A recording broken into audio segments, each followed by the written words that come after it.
ya bụ amụma ego ọrụ nke Anambra steeti akpakwuru n'aka bụ nke dị 100 naira bụ nke anyị nwetara ozi na agụpụtago nke ugbo abụọ ya n'ihu ụlọ ọgbakọ omebe iwu nke Anambra steeti n'oge ha nwere nzukọ ha ụnyaahụ. Sonyeziere Chukwuemeka Mmodelim maka ịkọrọ gị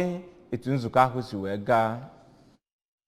N'okwu ya, onye ndu ndị kacha na ọnụọgụ na ya bụ ụlọ nzukọ omeiwu Maazị Nnamdi Okafọ kọwara na ya bụ amụma ego afọ 2022 nke steeti a ga-eme ka arụọ okporo ụzọ dị kilomita 200 na steeti a na ọrụ mmepe ndị ọzọ. N'aka nke ya, osote okwupụta okwu ụlọ nzukọ omeiwu steeti a Dọkịta Pascal Agbodike na onye na-anọchite anya ọgbọnta nkwado Orumba South Maazị Imanwafọ mere ka amata na ya bụ amụma ego ga-akwalite ọnọdụ ndị Anambra ma mee ka amụma niile Gọvanọ Chukwuma Soludo nwere maka steeti a pụta ihe. N'okwu nke ya, okwupụta okwu ụlọ nzukọ omeiwu steeti a Maazị Uche Okafọ kwuru na ha ga-eleba anya nke ọma na ya bụ amụma ego ma nye ya nkwado. Ya bụ ụlọ nzukọ omeiwu steeti a kpọrọ kọmishọna steeti a na-ahụ maka mmụta ọkammụta Ngozi Chuma Ude ka ọ bịa na ya bụ ụlọ nzukọ omeiwu na ụbọchị Tọzdee ka ọ kọwaa ihe mere ejiri chụọ ọtụtụ ndị nkụzi n'ọrụ ya na usoro eji ewe ndị mmadụ n'ọrụ nkụzi.